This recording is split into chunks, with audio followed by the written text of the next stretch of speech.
홍종락 집사님, 우리 대표에서 기도해 주시겠습니다.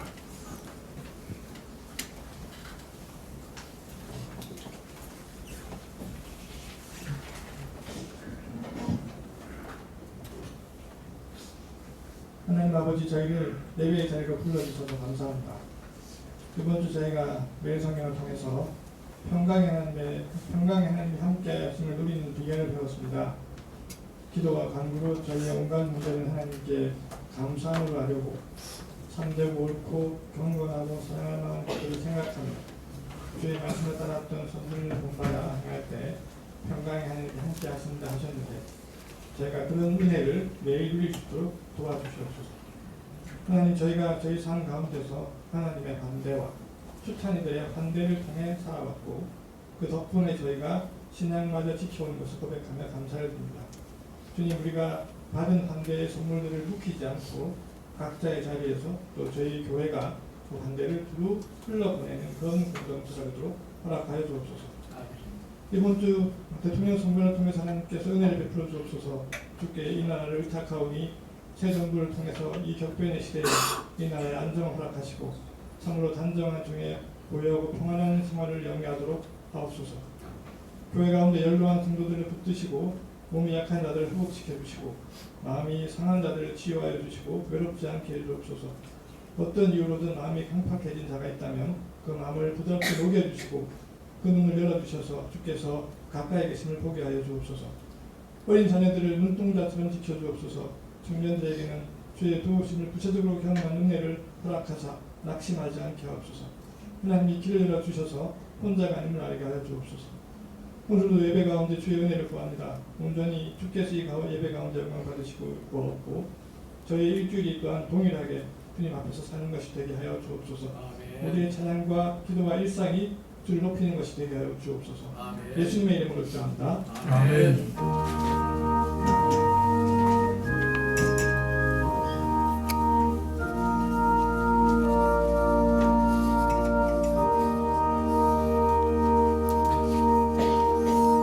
예, 말씀은 요한복음 8장 15절부터 20절까지 말씀입니다.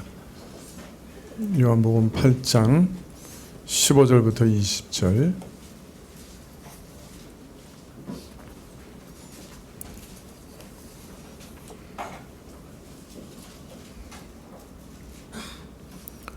예, 찾으신 줄 알고 교독하시죠. 15절부터 20절까지. 요한복음 8장 신약 158쪽인데요. 요한복음 8장 15절부터 20절까지.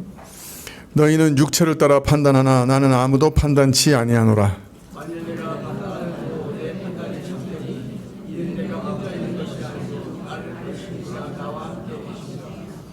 너희 율법에도 두 사람의 증거가 참되다 기록하였으니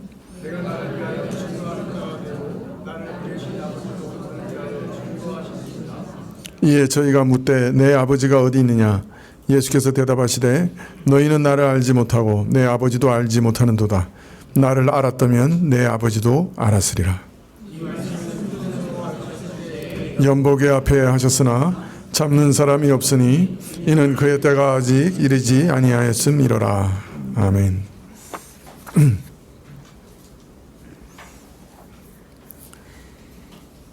네, 오랜만에 요한복음 강의하게 되었는데요.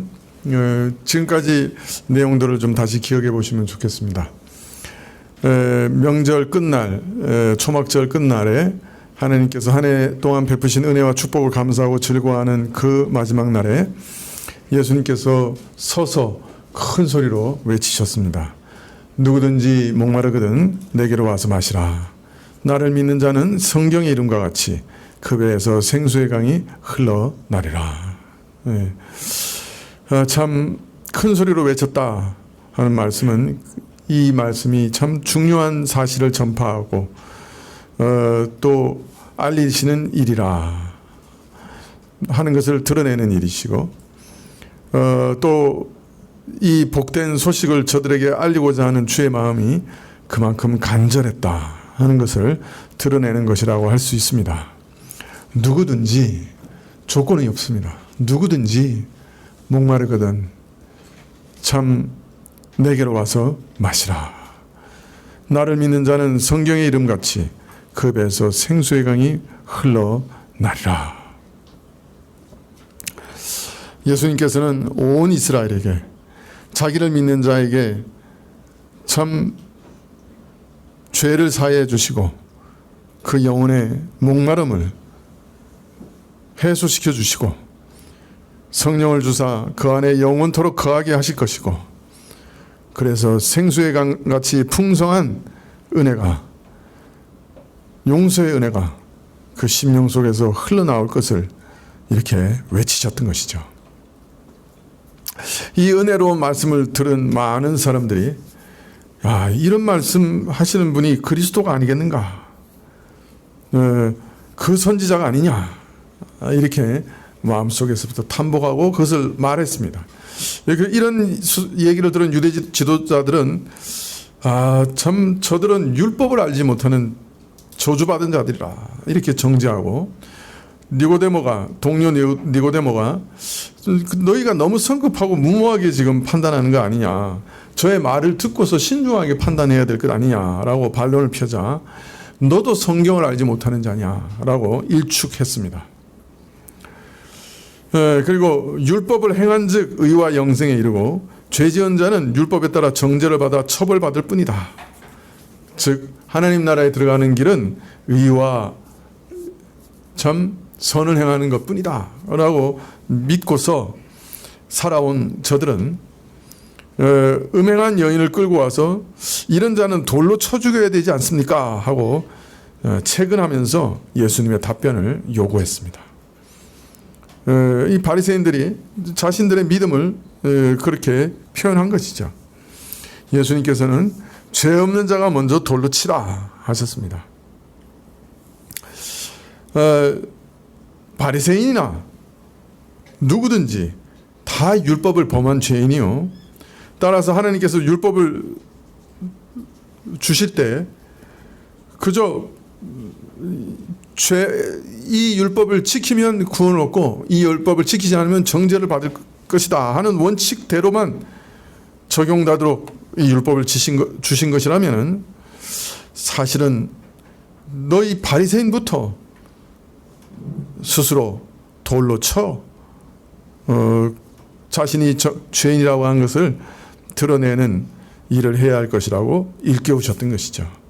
죄 없는 자가 먼저 돌로 쳐라. 너나 할 것 없이 다 율법을 범한 죄인이요. 따라서 하나님께서 율법을 주신 것은 죄 없는 의인에게 주신 것이 아니요 죄가 많은 죄인에게 주신 것이며, 그런데도 만일 이런 죄인에게 거룩한 율법을 주신 뜻이 죄를 제대로 정죄해서 처벌받기 위한 것이라고만 한다면 너희 바리새인부터 먼저 너희 스스로 돌로 쳐야 할 것이다. 말하자면 율법에 대한 저들의 이해가 왜곡되어 있고 잘못되어 있다 하는 것을 말씀하셨던 것입니다. 돌로 쳐 죽이라는 사람들의 아우성은 둘째이고 예수님께서 땅바닥에 쓰신 그 거룩하고 엄중한 계명의 정죄를 받아 두려움과 절망으로 무너진 여인에게 예수님께서 말씀하셨습니다. 너를 정죄하는 자들이 있느냐?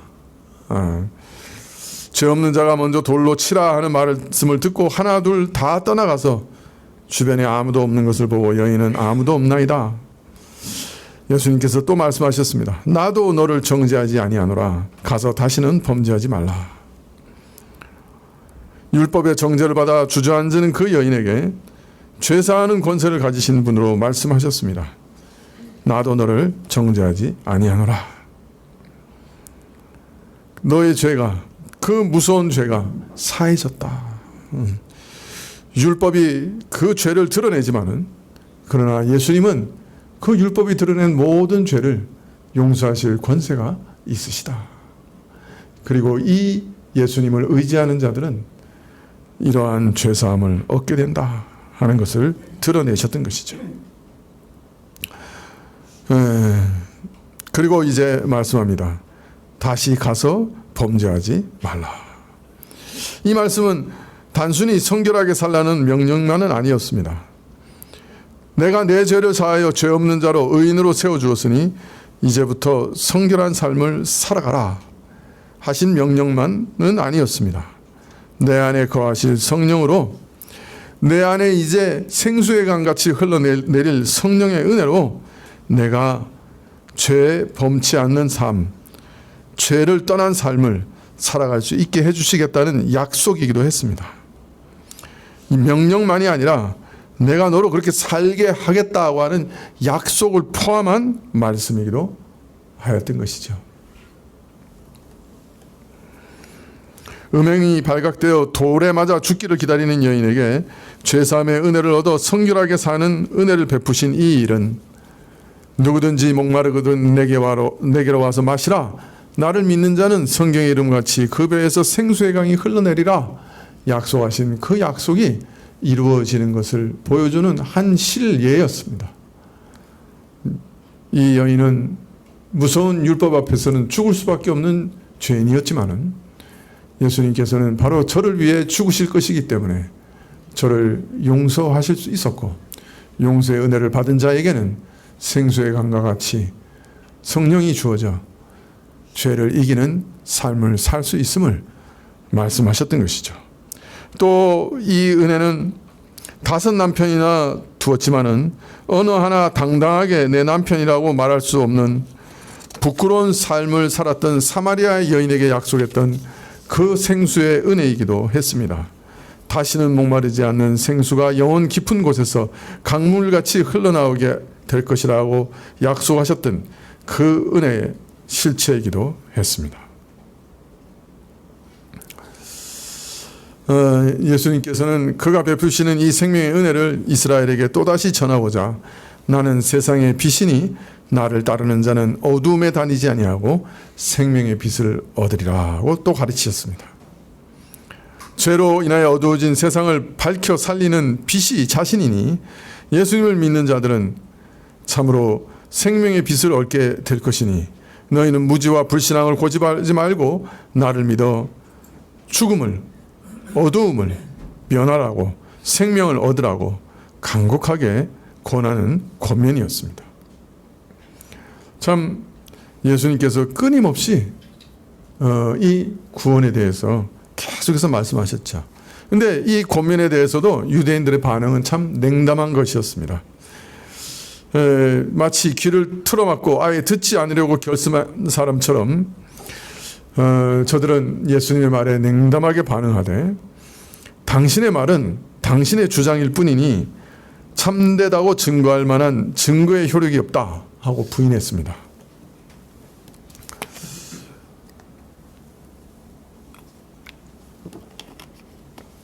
원래 유대의 법에는 자신이 자신에 대해서 증거하는 것은 효력이 없고 2-3 사람이 그 일을 같이 보고 증거해야 그것이 올바른 증거가 된다.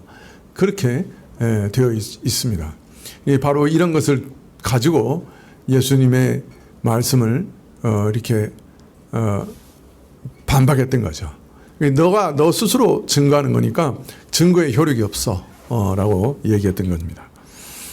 그런데 예수님께서는 저들의 반박에 대해서 또다시 애써 설명하십니다.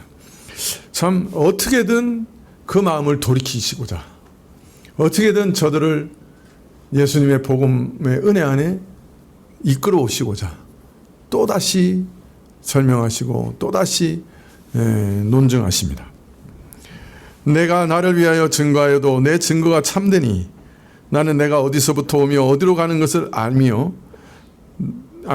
알미오니와 너희는 내가 어디서부터 오며 어디로 가는 것을 알지 못하느니라. 예수님께서 자신이 스스로 증거하신 것이 참 올바르고 또 참된 것을 가르치시되 두 가지로 가르치십니다.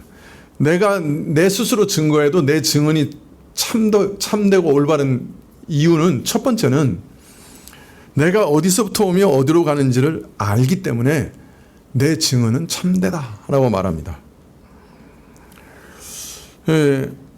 본래 증거는 자기 자신이 자기 자신에 대해서 증거하는 것은 효력을 갖지 못한다고 주장하고 있는 이 바리새인들에게, 그래서 자기 자신이 자기 자신을 증거하는 증거는 통상적으로 증거의 효력을 갖지 못하는 것이 사실이지만은, 하지만 내가 나에 대해 증거해도 그 증거가 참되다고 거침없이 말할 수 있는 근거는 내가 어디서부터 오며 어디로 가는 것을 참으로 알기 때문이다. 즉 나의 시종을, 내가 시작하여 마무리 짓는 이 역사의 모든 것을 내가 알고 있기 때문에 내 증거는 참되다라고 주장하신 것이죠. 사실 무언가를 증거하려면 그 증거하려는 걸 알아야지 말할 수 있는 것이죠. 뭔가 알아야 이렇다 저렇다 말할 수 있는 것이죠. 모르는 것에 대해서는 말할 자격이 없는 것이죠. 예수님의 증거는 그 일에 대해서 참으로 아시기 때문에 그 일을 증거할 수 있는 가장 중요한 자격과 조건을 갖추신 분이 예수님이신 것이죠. 예수님이 참으로 그 사실을, 어떤 면에서 예수님만이 그 사실을 참으로 아시기 때문에, 예수님이 어디서부터 왔고 어디로 가시는지, 예수님이 하시는 일의 의미가 뭔지, 십자가에서 죽으시는 일의 의미가 뭔지, 그것을 예수님이 참으로 아시기 때문에, 어떤 면에서 예수님만이 아시기 때문에 예수님의 증거가 참되다. 또 하나는 예수님의 말씀이 참되다는 또 다른 증거는 내가 어디서부터 오며 어디로 가는지 너희는 알지 못하나 나는 안다. 즉 예수님이 지금 증거하시는 이 일은 예수님 외에는 누구도 알지 못하는 거예요. 그러니까 예수님밖에는 증거할 사람이 없는 거예요. 그래서 예수님의 증언이 참된 거예요. 예수님이 가장 확실하게 아시고 또 누구도 알지 못하는 것을 아시기 때문에 예수님의 증거가 참되다고 말씀하고 계시는 거죠. 지금 예수님은 자신이 지금 행하시는 모든 일이 무슨 의미인지 너무나 누구보다 정확하게 아시고, 그래서 그 일을 증언할 수 있는 자격이 있으신 것이고, 그 증언이 참된 것이고, 또 하나는 이 일은 예수님밖에 모르는 일이라. 너희는 내가 어디서부터 오며 어디로 가는지를 알지 못한다. 내가 지금 하고자 하는 일의 의미가 뭔지 너희는 전혀 알지 못한다. 나만 알고 있다. 그렇기 때문에 내 증거가, 내 혼자 증거해도 이 증거는 참된 거다 라고 말씀하고 계시는 것입니다. 내가 이 땅에 와서 아버지의 뜻을 이루고 하늘로 돌아가는 그 일, 십자가에 죽고 모든 죄인을 위해 대속할 그 모든 일은 내가 가장 잘 알고 나만 아는 일이기 때문에, 증거할 사람이 나밖에 없기 때문에 내가 바로 이 일을 증거할 가장 적합한 사람이다. 그리고 내 증거는 참되다 라고 1차적으로 말씀하셨습니다. 그리고 이어서 이제 오늘 말씀을 계속하시는 거예요. 15절에 너희는 육체를 따라 판단하나 나는 아무도 판단치 아니하노라. 저희 아는 것과 판단하는 것은 육체를 따라 하는 것이라고 하십니다. 사람은 하나님께서 지으신 피조물로 원래부터 지식과 능력에 한계해진 존재였습니다. 하나님이 알려주지 않으면 결코 알 수 없는 일들이 많이 있었어요.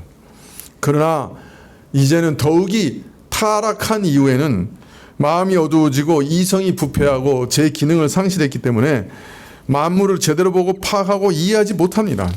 무언가 안다고 하는 것이 항상 왜곡되어 있고 흠결이 있습니다. 진리 대신 거짓 것을 만들어내는 일들이 부지기수입니다.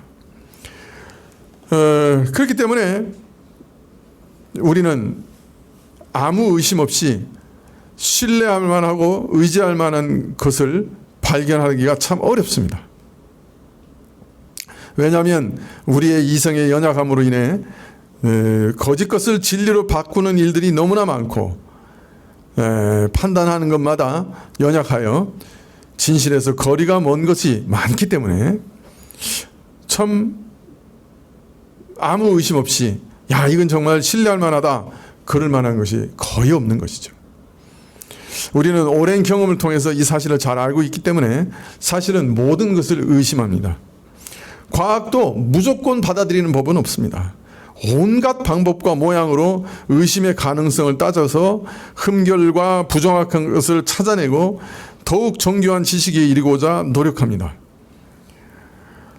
만일 사람에게 오류 없이 사물을 정확하게 파악할 수 있는 능력이 있다고 하면 이런 지루하고 끝이 없는 시행착오와 교정의 과정을 거치지 않고 바로 완벽한 것을 얻어낼 수 있겠지만은 그러나 그런 능력이 없기 때문에 항상 미진한 것이 남아있고 항상 모르는 분이 남아있고 그렇기 때문에 또 따지고 또 따지고 또 시험하고 또 따져보는 수고를 거듭거듭 하지 않을 수가 없는 것입니다.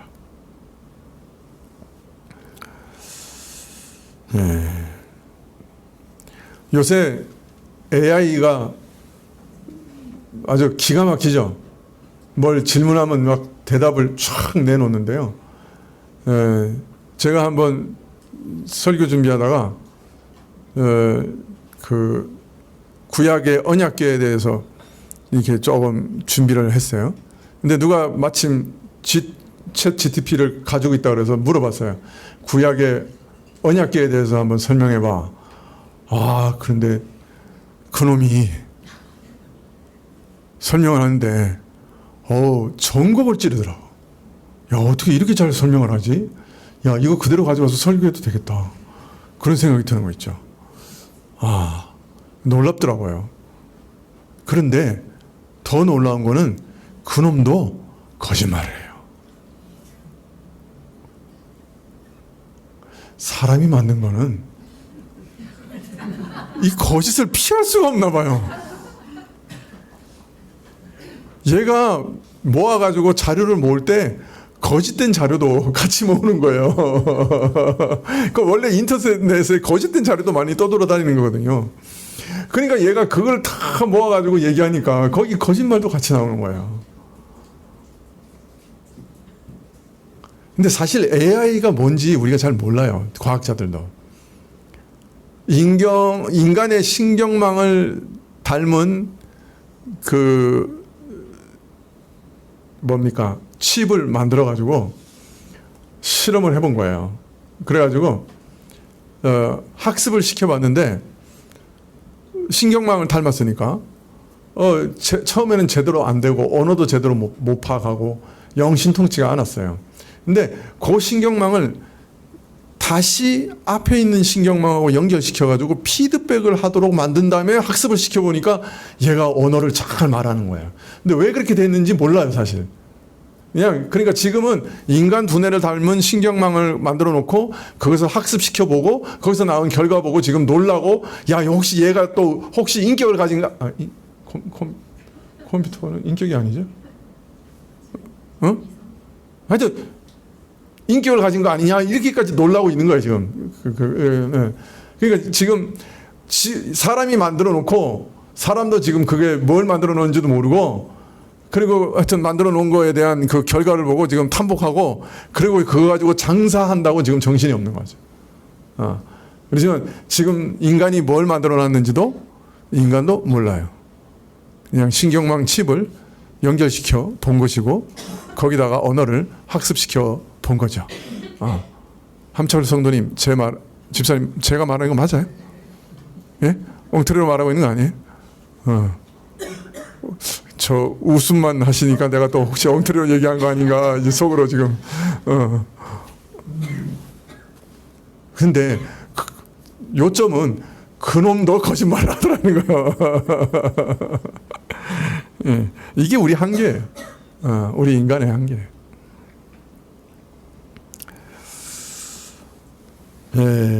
예수님께서는 지금 서기관과 바리새인들의 지식과 판단이 인간으로서 더욱이 죄인으로서 지니는 한계, 그 육적 한계를 넘지 못한다는 사실을 일깨우고 계십니다. 너희 이성은 영적인 것이나 혼적인, 즉 정신적인 것이나 육적인 것이나 다 그 육적인 틀을 통해서 경험할 수밖에 없고, 영적인 일을 깨닫고 판단하는 일에 그래서 지극히 한계져 있을 뿐이다. 너희 그 부패하고 타락한 이성으로 어줍지 않은 육적 차원의 지식으로 나에 대해서 판단하려고 하면 잘못된 판단을 할 수밖에 없다라고 지적하신 거예요. 우리 이성의 한계가 이렇게 뚜렷한 것입니다. 너희는 육체를 따라 판단하나 나는 아무도 육체대로 판단하지 아니하노라. 오늘 우리가 번역한 거하고는 조금 다르게 번역했습니다만 이게 더 좋은 번역이에요. 너희는 육체를 따라 판단하나 나는 아무도 육체대로 판단하지 않는다. 너희가 이처럼 육적 차원을 넘어서는 신령한 일에 대해서는 아예 무지하거나 무엇을 감각한다 해도 왜곡될 수밖에 없으나 나는 모든 것을 다 아는 자로서 온전하게 판단하신다고 말씀합니다. 나는 누구에 대해서 너희처럼 육체를 따라 판단한다. 육체대로 또 그러니까 그런 오류를 가진 채로 판단하지 않는다. 나의 판단은 온전하고 완전하다 하는 말씀입니다. 여러분, 여기 왜곡이 없는 참 지식을 가지신 분이 계십니다. 인간의 어두움을 벗어나서 모든 것을 환히 아시는 분이 여기 계십니다.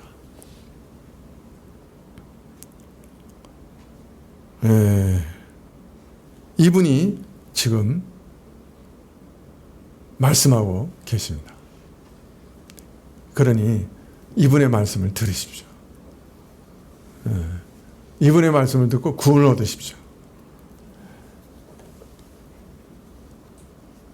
우리가 권위자라고 하는 분들 말 들어도 그렇지 않습니까? 그분들 모르는 건 너무 많아요. 인류가 지식이 요만할 때는 모르는 부분도 요만했어요. 인류의 지식이 요만큼 커지니까 모르는 부분도 요만큼 커진 거예요. 인간은 그 지식이 너무나 한정지어져 있고 또 부정확하고 어리석습니다. 그러나 모든 것을 환히 아시는 분이 여기 계십니다. 저는 정말 천국 가면 물어볼 게 너무 많아요. 이 천문학에 대해서도 물어볼 게 너무 많아요. 이 생물학에 대해서도 물어볼 게 너무 많아요. 좀 빨리 만났으면 좋겠어요. 가면 그냥 아마 질문부터 막 쏟아질 것 같아요. 옛날 같으면 그 모르는 거 가지고 팔딱팔딱 뛰면서 살았을 텐데 요새는 그래도 믿음이 조금 생겨가지고 그날에 가면 알겠지 까짓 거 이러면서 삽니다. 그러나 질문이 많은 건 엄청 많습니다. 성경에 대해도 질문이 엄청 많아요. 사실은.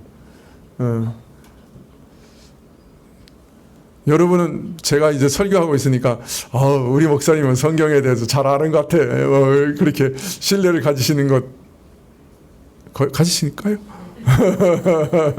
가지실 수도 있지만은 저 자신은 정말 성경에서 막 묻고 싶은 게 너무 많아요. 근데 천국 가면 아마 예수님께 그냥 성경에 대해서 엄청 물어볼 것 같아요. 여러분, 우리는 물어볼 분이 계세요.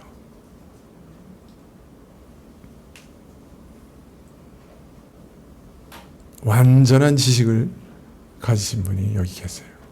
우리와 같은 육체적 한계, 그러니까 우리의 그 부패한 이성의 한계를 뛰어넘어 모든 것을 환하게 하시는 분을 우리가 믿는 거예요.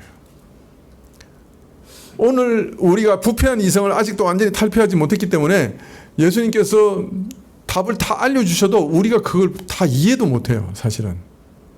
우리가 수용의 한계가 있어서 알려주셔도 모른다고요. 아니 성경 말씀도 지금 제대로 이해하나요 우리가? 오늘 성경 말씀 엄청 어렵잖아요. 안 그래요? 아우, 우리 목사님은 왜 이렇게 지겨운 걸 맨날 읽고 뭐 육체대로 뭐 어쩌고 뭐 내 판단은 왜 이런 거 맨날 설교하시는지 몰라. 좀 재밌는 거 안 하시고. 여러분 혹시 그러고 계실지도 몰라요. 이것도 모르잖아. 제대로 설명해도. 그죠? 그래서 풀어주셔도 우리가 모르는 거 엄청 많아요. 그래서 지금은 어차피 몰라. 많은 부분에서 모를 거예요. 그러나 여러분 한번 생각해 보세요. 예수님이요, 이 말씀 하시려고 하늘의 영광을 버리고 사람의 모습이 되셔서 사람의 몸을 입고 이 땅에 오셨어요. 그리고 이 말씀 하시고 또 십자가에서 죽으셨어요. 죽기까지 하셨어요. 그러니까 다른 말로 하면 목숨을 걸고 이 말씀 하시려고 이 땅에 오신 거예요. 예수님이. 여러분 지금 요한복음 이 말씀이 뭐가 어려운 것 같고 무슨 아니 뭐 자꾸 뭐 바리새인하고 얘기하는데 뭐 들으려고 해도 뭐 재미도 없고 뭐 그게 나하고 무슨 상관이 있는가 이런 생각도 드실 수도 있고 아니 그냥 뭐 예수님에 대해서 뭐 바리새인들이 뭐 오해한 거 그게 내 오해하고 무슨 상관이 있고 내가 뭐 사는데 무슨 상관이 있고 목사님은 오후마다 왜 이렇게 졸리는데 또 졸리는 말씀을 또 하시고 계시고 이러고 계실지도 몰라요. 그러나 여러분 한번 생각해 보세요.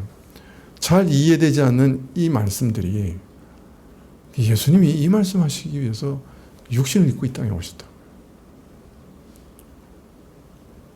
여러분이 지금 너무나 맛있는 점심을 드시고 싱싱한 상추를 드시고 그 상추의 출처는 말하지 않겠어요. 그거 온실 재배 아니에요. 농약 친 상추 아니에요. 우리 교회에서 먹고 있는 이 상추는 청정 재배한 신선한 상추예요. 잘 드실 수 없는 상추. 근데 내가 왜 그 주제에 그 얘기를 하고 있는 거야?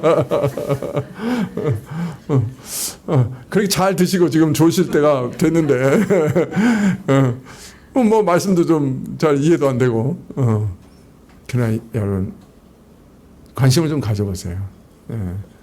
사실 이 말씀을 하시려고 예수님께서 생명을 걸고 이 땅에 오신 거예요.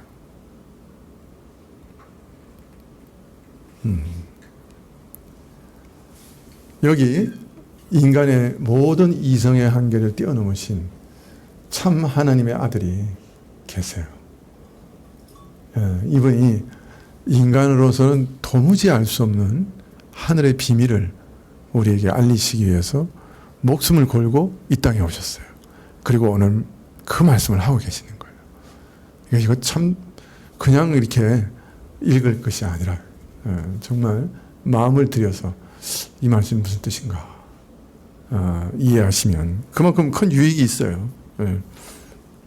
16절에 만일 내가 판단하여도 내 판단이 참되니 이는 내가 혼자 있는 것이 아니요 나를 보내신 이가 나와 함께 계심이라. 나의 신령한 영역이 일까지 다 아는 자로서 내가 온전히 판단할 뿐 아니라 나의 판단은 나 혼자만의 판단이 아니요 아버지께서 함께 하시는 판단이기 때문에 나의 판단은 옳다. 17절에 너희 율법에도 두 사람의 증거가 참되다 기록하였으니 내가 나를 위하여 증거하는 자가 되고 나를 보내신 아버지도 나를 위하여 증거하시느니라. 예수님께서 이제 자신의 증언의 진실성을 앞에서는 내가 가장 확실하게 알기 때문에 그리고 나만 아는 일이기 때문에 내 증거가 참된 거야 라고 말씀하시고 이제는 또 너희가 말한 것처럼 사실은 내 증언의 진실성은 너희가 요구하는 대로 두 사람 이상의 증언을 요구하는 그 율법의 근거대로 내 자신에 대해서 내가 증거하고 나를 보내신 아버지께서 또 나에 대해서 증거하시기 때문에 내 증거가 참되다. 율법의 조건을 충족시키는 것이다. 이렇게 말씀하세요. 그러니까 앞에서는 나 혼자 얘기해도 내가 가장 잘 아는 일이요. 나만 아는 일이기 때문에 내 증언이 참되다라고 얘기하셨고 두 번째는 너희가 요구하는 대로 사실은 증인이 둘이야. 그래서 이 증인은 참된 거다. 라고 또 얘기합니다. 예수께서 자신에 대하여 증거하시고 또 아버지께서 그에 대해서 증거하신다. 그렇게 말씀하셔요. 나 혼자만 판단하는 것이고 아니요 아버지께서 함께 하시는 판단이다. 이 말은 무슨 말일까요? 네, 아버지께서 증거하신다. 첫 번째는 사실 하나님께서는 예수님이 오시기 전에 수많은 선지자들을 통해서 아들에 대해서 미리 다 증거해 놓으셨어요. 그죠? 그렇기 때문에 그가 오시면 무슨 일을 하리라 다 예언하셨어요. 그래서 아마 이런 의미에서도 아버지께서 아들에 대해서 다 증거하고 계시는 거예요. 근데 이것을 뿐만 아니라 더해서 예수님께서는 지금 말씀하실 때 성령이 함께 하고 계세요. 그래서 그가 말씀하시면서 성령이 함께 하셔서 많은 이적과 기적을 통해서 이 말씀이 참되다고 하는 것을 보여주고 계세요. 그리고 더하여 각 사람의 마음에 성령께서 임하셔서 이 말씀이 하나님의 말씀이다라고 하는 것을 증거하고 계세요. 그렇기 때문에 이 역시 하나님의 증거가 되는 거예요. 예수님 말씀하시지만 성령이 함께 말씀하시니까. 그러나 또 이 말씀에는 더 다른 뜻도 가지고 있는 것으로 보이는데 여기에서 아버지께서 나에 대해서 증거하신다 하는 것은 예수님께서 자신에 대해서 증거하시는 그 증거 자체가 자신이 자기에 대해서 증거하는 것일 뿐 아니라 바로 그것이 동시에 아버지께서 나에 대하여 증거하는 것이기도 하다 하는 뜻이기도 합니다. 왜 그런가? 예수께서는 아버지께서 자기를 보내어 증거하게 하신 바로 그것을 증거하고 있기 때문에 요한복음 8장 28절 하반절에 보면 내가 스스로 아무것도 하지 아니하고 오직 아버지께서 가르치신 대로 이런 것을 말하는 줄로 알리라. 자, 그러니까 예수님이 말씀하시는 것은 동시에 하나님이 친히 가르치시고 있는 거예요. 그렇기 때문에 예수님의 말이기도 하고 하나님의 증거이기도 한 것이죠.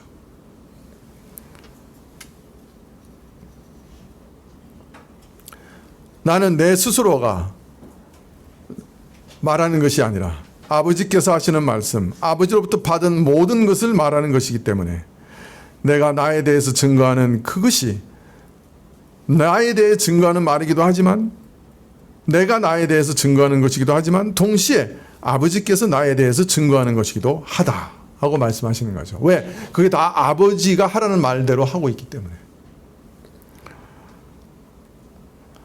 한 동일한 말씀이 그리스도 자신의 증언인 동시에 아버지께서 아들에게 주어 증거하게 하시는 증언이기 때문에 이것은 아들과 아버지의 이중적 증언이 된다고 말합니다. 자, 이런 뜻을 바리새인들이 이해할 리가 없죠. 지금 듣고 있는 여러분은 이해하고 계신가요, 지금? 자, 예수님이 혼자 말씀하시지만 그것이 아버지의 증언일 수밖에 없다. 첫째는 미리 선지자들이 다 하나님 아버지를 통해서 예언을 받아 증거한 것이기 때문에. 두 번째는 예수님이 말씀하시는 것을 동시에 성령께서 기적과 이사로 또 감동으로 증언하고 계시기 때문에. 세 번째는 예수님이 받은 것 자체가 하나님의 말씀을 그대로 받아서 그대로 전하고 있기 때문에 예수님의 말인 동시에 그게 하나님의 말씀이고, 그래서 예수님의 증언인 동시에 하나님의 증언이 된다고 말씀하셨어요. 이해가 되십니까? 예. 근데 바리새인이 이걸 이해할 리가 없죠. 네, 그래서 말합니다. 19절에 이에 저희가 묻되 내 아버지가 어디 있느냐? 예수께서 대답하시되 너희는 나를 알지 못하고 내 아버지도 알지 못하는도다. 나를 알았다면 내 아버지도 알았으리라. 참 이거 아주 결정적인 말씀이죠.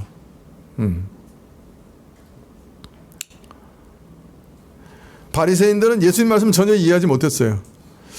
당신의 아버지가 어디 있는데 당신의 아버지가 증거한다는 거야? 아무리 둘러봐도 당신 아버지가 어디 있어? 이렇게 엉뚱한 소리를 하고 있는 거죠. 눈에 보이는 것만으로 판단하는 저들은 예수님의 말씀이 예수님 자신을 통해 아버지께서 증거하시는 말씀이라는 것을 알 도리가 없었던 거죠. 그래서 아버지가 어디 계시냐고 물었어요. 이 말을 들으신 예수님이 아주 결정적인 말씀을 합니다. 너무 중대한 사실을 밝힙니다. 너희는 나만 알지 못하는 것이 아니라 내 아버지도 알지 못한다. 역으로 말하면 아버지를 참으로 알려고 하면 예수님을 알아야 한다. 또 아버지를 참으로 아는 자는 예수님을 참으로 알게 된다. 아버지를 알려고 하면 예수님을 통해서만 알 수 있다.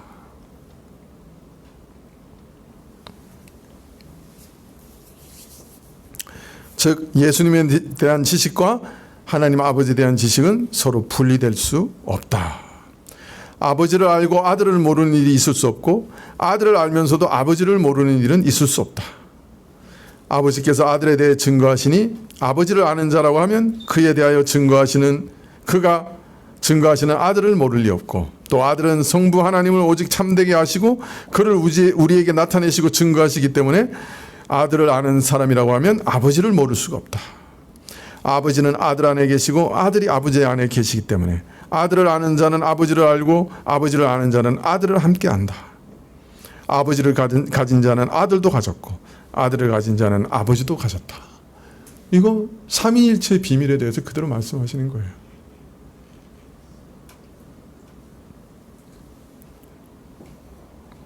참 유대인들은 어려서부터 하나님의 백성이라는 자부심을 가지고 어려서부터 성경을 암송하고 배우고 선생들을 통해서 배워서 하나님과 그 뜻을 아는 자고 자처했지만은 결국은 아들을 알아보지 못했어요.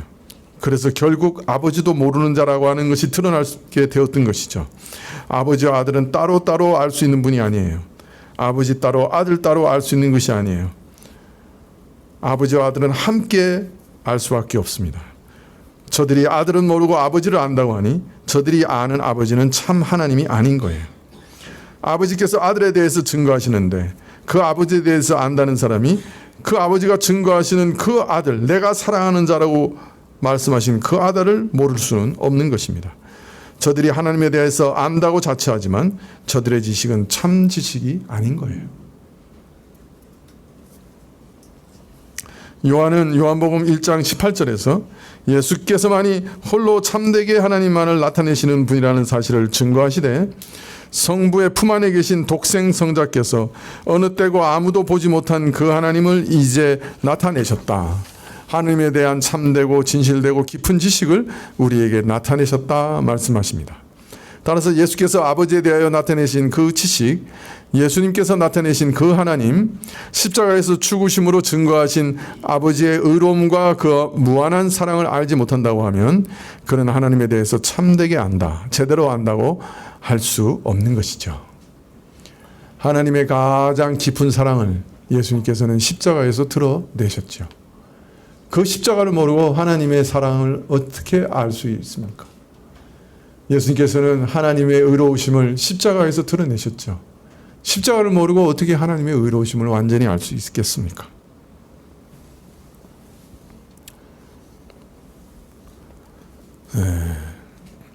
그러나 이 모든 지식은 오직 예수님만 아시고 오직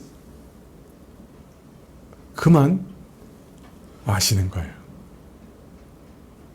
그만 가장 확실히 아시고 그만 아시는 거예요. 사람은 알 수 없는 거예요. 그래서 바울은 세상에 관한 그 똑똑한 사람들이 알 수 없는 일이기 때문에 그들도 예수님을 십자가에 못 박았다. 세상에서 아무리 지혜로운 사람이라도 아무리 훌륭한 사람이라도 깨달을 수 없는 일이기 때문에 세상을 구하러 온 메시아를 자기 손으로 잡아 죽였다. 그렇게 말하고 있습니다.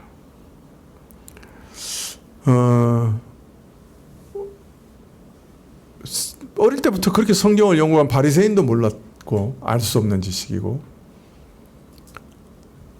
바울이 말하는 것을 보면 세상에서 가장 지혜로운 철학자들, 학자들도 결코 자기 지식으로 알 수 없는 일이고, 그러면 어떻게 알 수 있는 거예요? 예. 그래서 성경에 보면 복음을 어떻게 하라 그러셨어요? 그냥 외치라 그러셨어요. 예수님께서 죄인을 위해서 죽으셨습니다. 예수님 믿으면 구원 얻습니다. 그냥 외치라 그랬어요. 어떤 면에서 이유고 놀리고 설명이 없어요. 예수 천당! 예수 천당! 최권능 목사님이 그냥 매일 예수 천당! 근데 믿는 사람이 있는 거예요.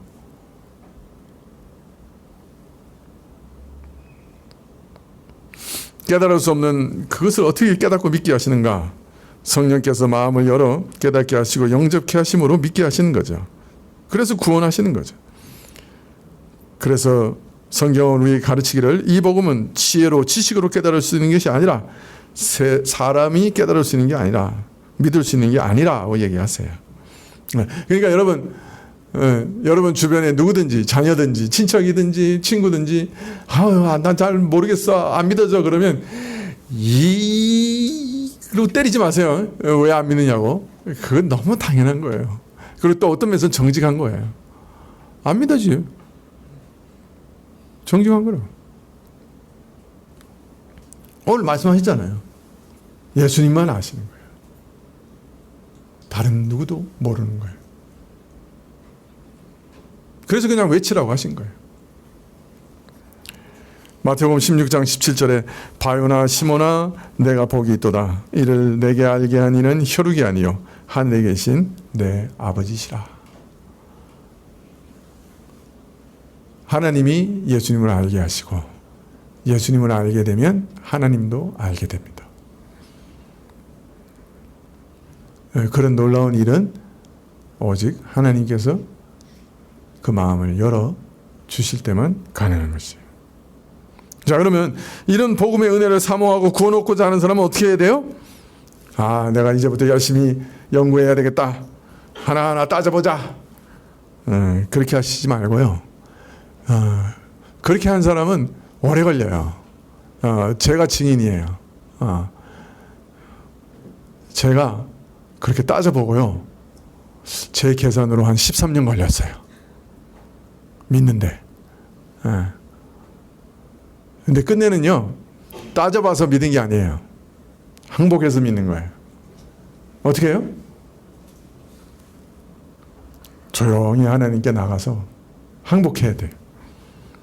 이것은 제가 깨달을 수 없는 것입니다. 제가 믿을 수 없는 것입니다. 무지한 죄인이 믿을 수 없는 겁니다. 이것을 내게 알려주십시오. 겸손하게 기도하심으로 알게 되는 거예요. 그러면 예수님을 알게 되고 예수님을 알게 되면 하나님의 사랑을 그의 의로우심을 알게 됩니다. 그의 은혜를 깨닫게 됩니다. 그리고 그 은혜에 내 영혼을 맡기게 됩니다. 예수님도 어떤 면에서 참 답답하셨을 것 같아요. 외쳐도 바리새인들이 못 알아듣는 거예요. 처음부터. 어떤 면에서 성령이 열어주셔야 믿는 거죠. 그 사실을 오늘 우리에게 말씀하고 계신 거예요. 오늘 우리가 이제 성찬을 할 것인데 기대하는 것은 이 성찬은 보이는 말씀이거든요. 예. 성찬 중에도 우리 마음을 더 열어주셔서 예수님의 사랑을 더 깊이 깨달아 알게 하시고 그 아들을 죽이기까지 우리를 사랑하신 하나님을 더 깊이 깨닫는 은혜가 여러분이 있으시기를 축원합니다. 기도하시겠습니다.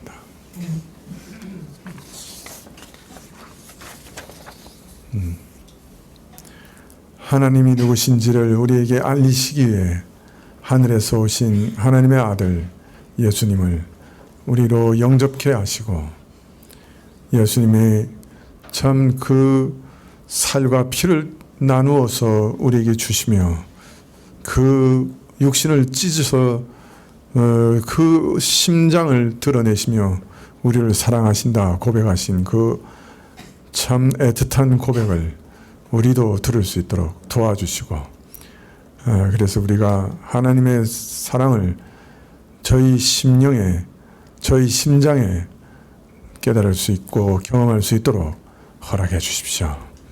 예수님의 이름으로 기도합나이다. 아멘.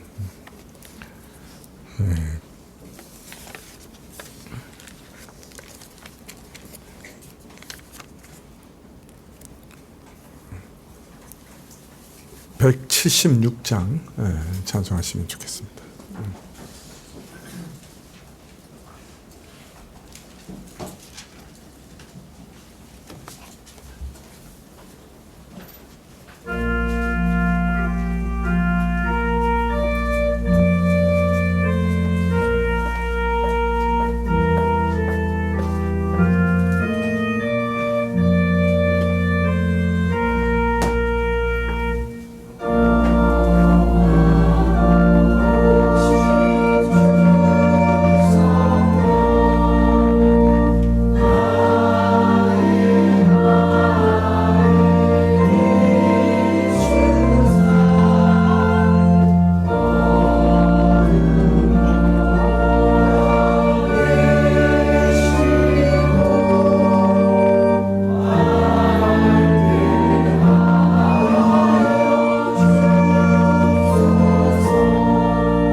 예수님께서는 누구든지 목마르거든 내게 와서 마시라.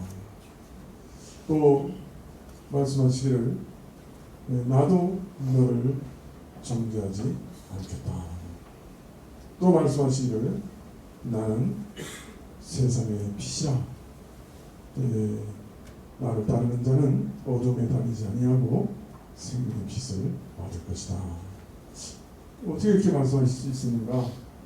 그것은 자신이 우리를 위해서 죽으실 것이기 때문에, 자신이 살과 피를 찢으시고 피 흘리시며 죽으심으로 우리 죄를 대속하실 것이기 때문에 그렇게 초청하실 수가 있었습니다.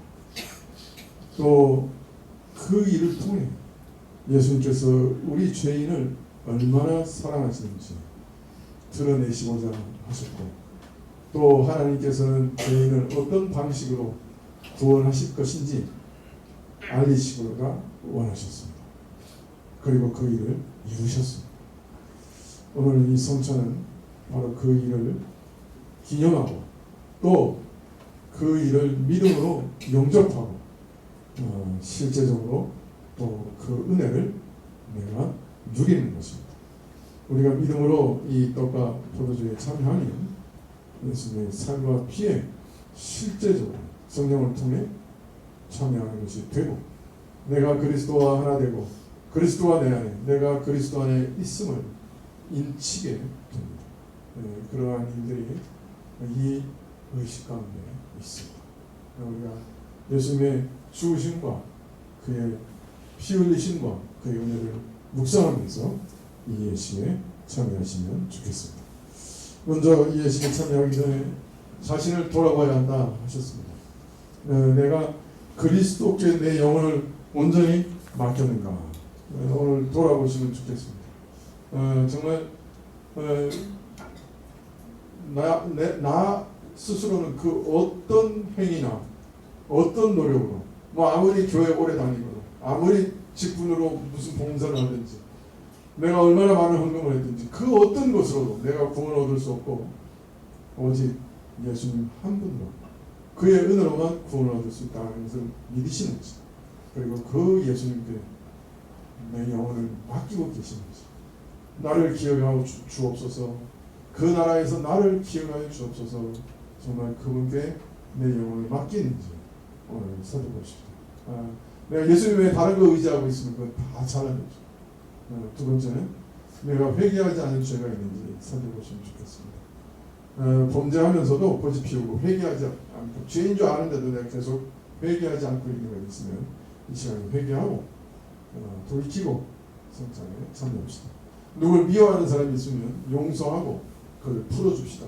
그 마음에서부터 풀어주고 성장에 참여하시는 것이 합당합니다. 이 시간에 자기를 돌아보고 성장에 참여하면 좋겠는데 잠시 기도하시면 좋겠습니다.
주 예수 그리스도께서 잡시던 날 밤 떡을 가사 축사하시고 제자들에게 떼어주셨습니다.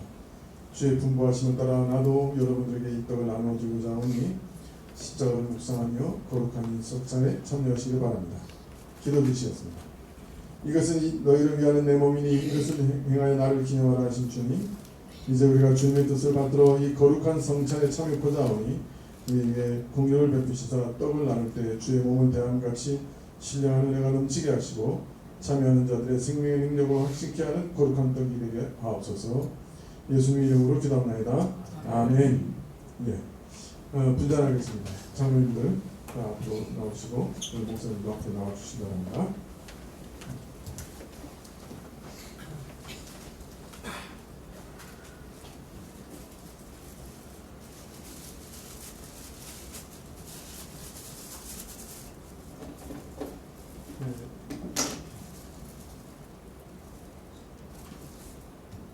우리가 떡을 다 나눠 놨지만은 사실은 한 떡에 참여하는 것 기억하시면 좋겠습니다.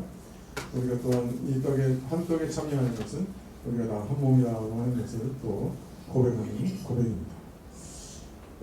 기도하시겠습니다.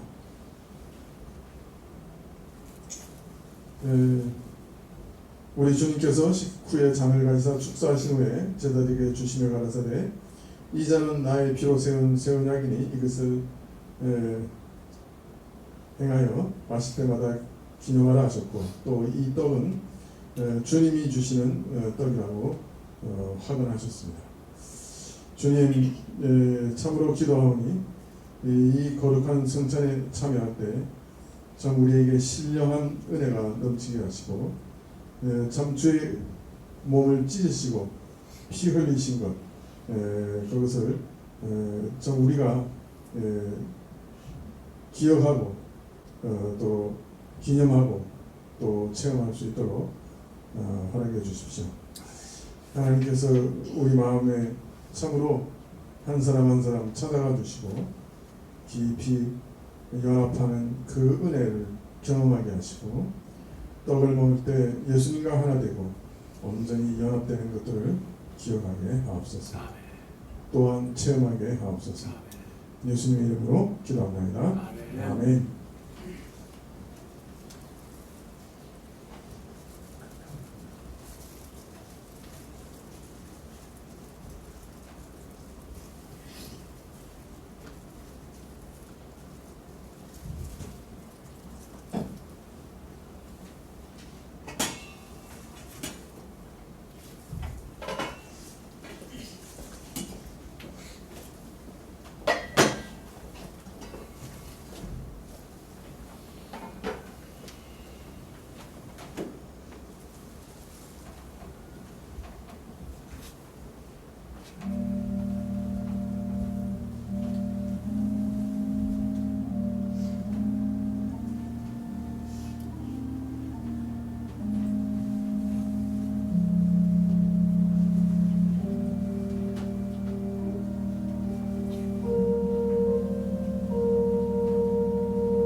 성찬에 참여하고자 하시는데 떡을 못 받으신 분 계신다면 손으로 표해 주시기 바랍니다.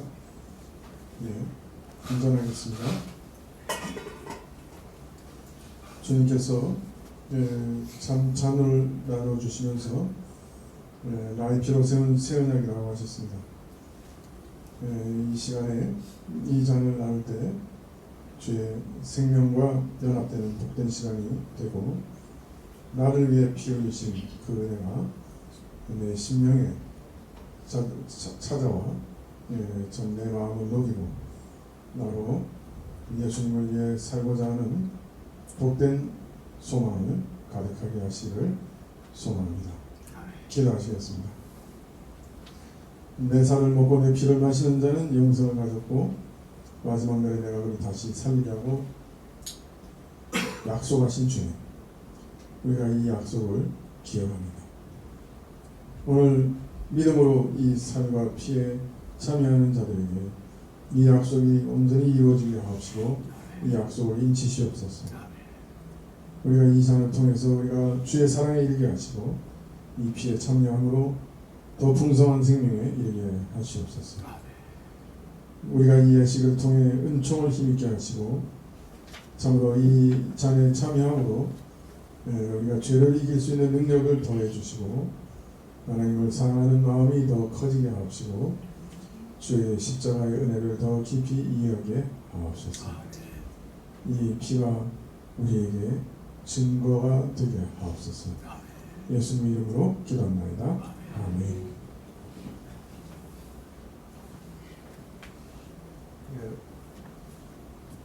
이 잔도 떡과 마찬가지로 한 잔에 우리가 참여하는 것입니다.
참여했지만 잔에 참여하지 못하신 분들 손 들어주십시오.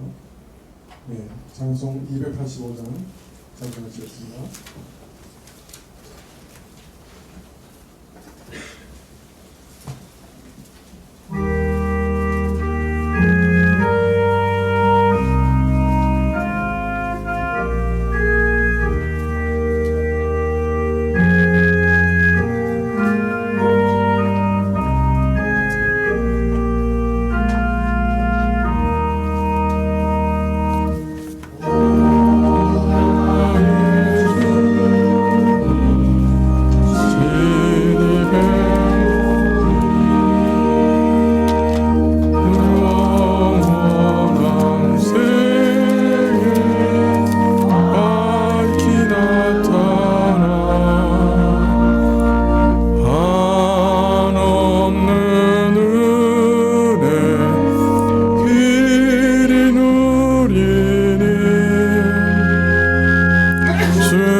하시고 근심의 짐을 벗어버리니 죄사함 받아 내 맘 새롭다. 주 예수 밖에 도움 없사와 님의 팔에 의지합니다. 주 권능으로 힘이 솟아서 나 주 안에서 만족합니다.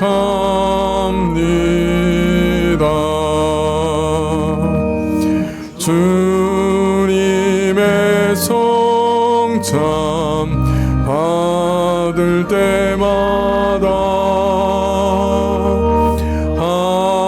하늘의 기쁨 미리 맛보고 어린 양 잔치 참염같이 영원한 축복 내가 누리리.